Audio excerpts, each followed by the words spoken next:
ভগবান শ্রীকৃষ্ণ দেখলো যে ভক্তকে যখন কষ্ট দিচ্ছে তখন ভগবান আর থাকতে পারে না বাবা, ছুটে এলো মা যশোদার কাছে, মা সাজিয়ে দাও। বলে কেন? আজ আমি ভক্ত কষ্ট সহ্য করতে পারছি না। মায়েরা জেনে রাখুন, এই যে যেদিন কৃষ্ণ কালিয়ানাগকে দমন করেছিল সেদিন বলাই দাদার জন্মদিন ছিল। আচ্ছা মায়েরা একবার হ্যাঁ হুঁ কিছু দেবেন, কি বলুন তো? বাড়িতে যদি একটা অনুষ্ঠান হয়, আপনার ছেলে যদি সেদিন স্কুলে যাব বলে, আপনি যেতে দেবেন? জোরে বলুন হ্যাঁ না না। কেন দেবেন না? ভালো ভালো খাবার হবে, কত লোক আসবে, আজকে নয় কালকে যাবি। কিন্তু কৃষ্ণ দাদা বলাইয়ের জন্মদিন, কৃষ্ণ জানে আজকে আমার সুযোগ, কেন দাদা বলাই থাকলে তো পারবো না, আজকে সুযোগটা নিয়ে নিই। মাকে বলছে, মা বলে কি, আমাকে সাজিয়ে দাও। এ কি, কোথায় যাবি? গোচারণে যাব।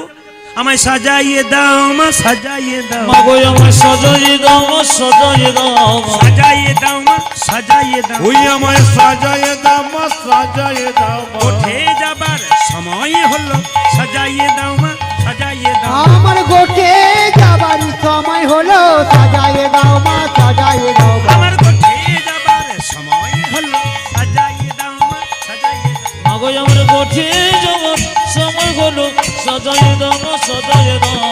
আর যে ধৈর্য ধরে না মা, সাজাইয়ে দাও মা, সাজাইয়ে দাও। ওই আমার আর যে ধৈর্য ধরে না মা, সাজাইয়ে দাও মা, সাজাইয়ে দাও মা। এ বনে কি করবি? মা গই আমি ছড়াবো বাছুর, মা ও মা। মা গো আমি, মা গো আমি জড়াবো চড়াবো। ওরে মা গই আমি, মা গই আমি ছড়াবো বাছুর। ও মা, মা গোয়াবে, মা গোয়াবে, যাবো বাঁচো। পড়াইয়া দেহ ধরা, মন্ত্র পড়ি বাঁধি চূড়া। ও মা পড়াইয়া দেহ ধরা, মন্ত্র পরি বাঁধো চূড়া। পড়াইয়া দেহ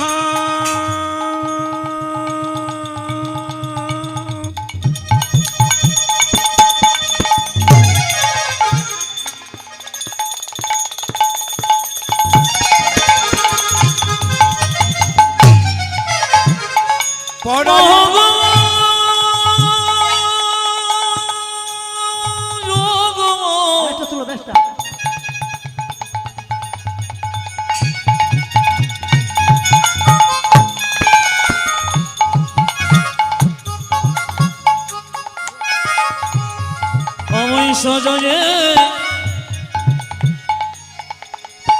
দে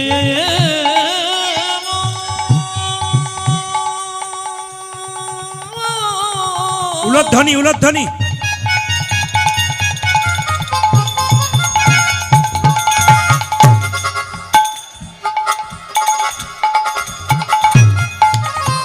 আমার গোষ্ঠী যাওয়ার সময়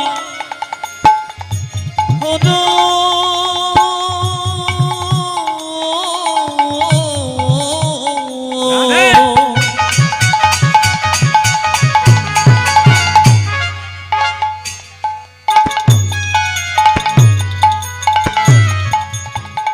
দেমা দেমা আমার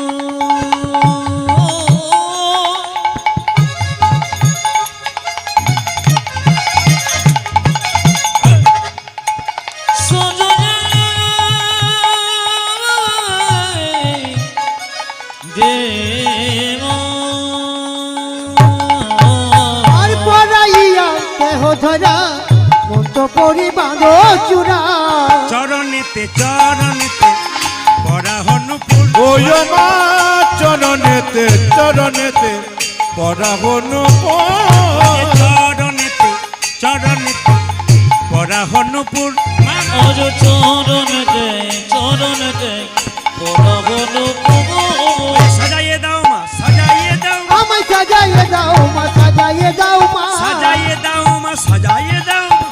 সাজাইয়ে দাও মা, সাজাইয়ে দাও মা। আমার গোঠে যাবার সময় হলো, সাজাইয়ে দাও মা, সাজাইয়ে দাও ওই মা। মা করতে যাবার সময় হলো, আর যে দেরি সখির যদি কোঠে যাবার সময় হলো, আর যে দেরি সখির যদি কোঠে যাবার সময় হলো। আমায় সাজাইয়ে দাও মা, সাজাইয়ে দাও আজ মা। চরণেতে চরণেতে পড়াবনো আপনারা যারা কীর্তন শুনতে এসছেন তাদের সাজতে হবে। তিলক নিয়েছেন তো? অনেকে নিয়েছেন, অনেকে নেন নাই, কিন্তু তিলক নিতে হবে আপনাদের। অনেকে বলবেন আর বলবেন না, তিলক নিলেই তো পাশের বাড়ির লোকটা বলে বাবা রে কবে থেকে ভক্ত হয়ে গেলি রে, নাকি? আপনাদের দিকে বলে না, আমাদের দিকে যদি কেউ একটু তিলক আর মালা নাই না, তাহলে পাশের বাড়ির লোকটা বলে বাবা রে কি বড় ভক্ত হয়ে গেলে দিদি। আপনি দুর্বল হয়ে যাবেন, নিরামিষ খাবেন না। আমাদের পাশের বাড়ি একটা মেয়ে তার বাচ্চাকে জন্ম থেকেই মানে মুখে ভাত দেওয়ার পর থেকে নিরামিষ খাওয়ায়, ছেলেটা এত বড় হয়ে গেল। তো তার পাশের বাড়ি মেয়েটা বলছে দিদি ছেলেকে এখন থেকে নিরামিষ শুরু করলে দেখবে দুর্বল হয়ে যাবে। ছেলের মা পাশের বাড়ি মেয়েটাকে বলছে, যে বলেছিল, বলছে আচ্ছা দিদি কিছু মনে করেন, ছেলেটা আমার না আপনার? আমার ছেলে, আমি কি করবো তার জন্য আপনার তো গায়ে ব্যথা কেন? এইটাই আমাদের সবচাইতে লজ্জার ব্যাপার। কিন্তু দেখবেন মুসলিম সমাজে কোনো একটা মুসলমানদের ছেলে যদি মৌলবী হয়ে যায় না, তাহলে ওদের মেয়েরা বলে বাহ বাহ বাহ ভালো হলো ভালো হলো।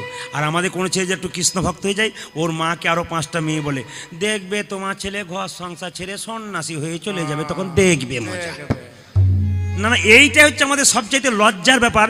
আমাদের হরিনামের ভক্ত হলেই তার পেছন, আপনাদের এখানে নয় আমাদের দিকে লেগে যায়। আপনাদের সাইজতে হবে কি মা? কণ্ঠে নিতে হবে তুলসীর মালা। আচ্ছা মালা কে কে নিয়েছেন হাত তুলুন। একবারে হাতগুলো তুলবেন, কিন্তু হাত এখন নামাবেন না। এবার আমি একটা কথা জিজ্ঞেস করবো, তবে হাত নামাবেন।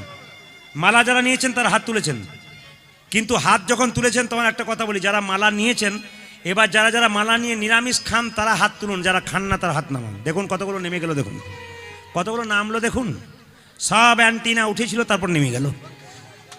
এইদিকে আপনাদের বলে দিই, বুঝিয়ে দিই, এইদিকে তাকাবেন। তুলসী কি হলো? তুলসীর মালা, এইদিকে তাকাবেন। তুলসীর মালা যারা পরবেন তারা নিরামিষ খাবেন। কয়েকদিন আগে একটা জায়গায় গান করছিলাম, একজন দাদা এসে বলছে দাদা এখন তুলসীর মালা পরলে নিরামিষ খেতে হয় না। বলে কেন? এখন মালা সিস্টেম চেঞ্জ। বললাম কি সিস্টেম? বলছে রাত্রিবেলায় বিয়ে বাড়ির নিমন্ত্রণ আছে, প্যাঁচ সিস্টেম, মালা প্যাঁচ খুলে দিলাম, সকালবেলায় আবার স্নান করে প্যাঁচ লাগিয়ে দিলাম। ও মায়েরা, মালা নেবেন কেন? যুক্তিগুলো দেখুন তারপর নেবেন। আরে কৃষ্ণ বাঁদিকে এত গন্ডগোল কেন? একবার শব্দ নয়, এদিকে তাকাবেন। বলছে মালা নেবেন কেন, যুক্তিগুলো দেখবেন। বিজ্ঞান বলছে আচ্ছা বেগুন গাছ বাড়িতে লাগালে বেড়া দেবেন না? জোরে বলুন হ্যাঁ না না। বেড়া না দিলে কি করে? ছাগল গরুতে ছিঁড়ে খায়। এখানে গুরুদেব আমাদের কর্ণে একটা বীজ মন্ত্র দিয়েছে, আমাদের শরীরে কৃষ্ণ প্রেমের অঙ্কুর হবে বলে। যদি তুলসীর মালা নামক বেল্ট আপনারা না পড়তে পারেন, বেড়া না দিতে পারেন, তবে যে কামিনী কাঞ্চন ছাগল গরুতে নিতাই গৌর হরি বল করে দেয়। এইবার বলি আর কেন মালা পরবেন? দেখবেন মায়েরা, যে জল খুব দূষিত হয়ে যায় ব্লিচিং পাউডার দেন না? ও বাইরে আউটটার শব্দ ঠিক আছে তো?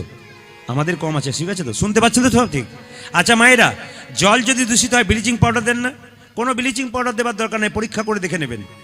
আপনি 1 গ্লাস জলে 11টা তুলসী পাতা দেবেন, 22 মিনিট রাখবেন, মাইক্রোস্কোপ দিয়ে পরীক্ষা করান, একটাও জীবাণু থাকবে না, সব নষ্ট হয়ে যাবে।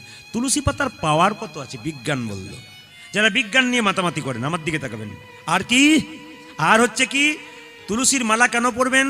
বলছে যারা সাপ না চায় তারা যখন সাপ এমনি এমনি করে দেখবেন ঝাঁপিতে, তখন দেখবেন হাতটা যারা না চায় তারা এমনি এমনি করে না। আর সাপ যখন জোরে ছোবল মারতে যায় তখন হাতটাও সরিয়ে নেয়, কিন্তু সাপটা দেখবেন ছোবল মারতে গিয়ে মাথাটা গুটিয়ে নেয়। কেন নেই? তত্ত্বটা কি? বলছে ওদের হাতের দিকে তাকাবেন, একটা তুলসী মালার বেল্ট পরে আছে। তার মানে যার হাতে তুলসীর মালার বেল্ট আছে বাবা, তার সাপে কোনোদিন তাকে কামড়াতে পারবেন না। তুলসীর ঝাড় যেখানে লাগিয়েছেন, যতই সাপ ঘোরাফেরা করুক না কেন, ওখানে সাপ দেখবেন বেশিক্ষণ থাকতে পারে না। কেন? তুলসীর সুগন্ধ সাপ নিতে পারে না। আর বিজ্ঞান যুক্তি কি? বলছে সব গাছে বজ্রপাত হয়, তুলসী গাছে আর তুলসী গাছে, সব গাছে বজ্রপাত হয়, তুলসী গাছে বজ্রপাত হয়? জোরে বলুন হয়। এই জন্য বলে রাখি, যার কণ্ঠে তুলসীর মালা থাকে 25 হাত ধরে তার বজ্রপাত পড়ে, মাথায় পড়ে না, যদি বিশ্বাস থাকে বিজ্ঞানকে। ধর্ম কি বলল? আপনি এখান থেকে আমাদের বীরভূমে তারাপীঠ গেলেন, তারাপীঠ যেতে যেতে রাস্তাতে আপনি ট্রেনে যেতে যেতে মারা গেলেন। আমরাও ট্রেনে চেপেছিলাম, বললাম কোথাকার কে মারা গেছে ট্রেন থেকে ফেলে দে। কিন্তু যদি আপনার কণ্ঠে একটা তুলসীর মালা থাকে, বলবো ওরে এ আর কেউ নয়, একজন কৃষ্ণ ভক্ত বটে, একে যেখানে সেখানে ফেলে দিস না, একটা স্টেশনে নামিয়ে দে, কোনো সাধুগুরু বৈষ্ণবের কৃপা হলে দেহটা সৎকার করে দেওয়ার ব্যবস্থা হবে। এই জন্য মাথায় রাখবেন মায়েরা, তুলসীর মালা যার আছে তার দেহটা সৎকার হবার চান্স আছে, যার নাই তার কোনো চান্স নাই। বাস্তব যুক্তি কি?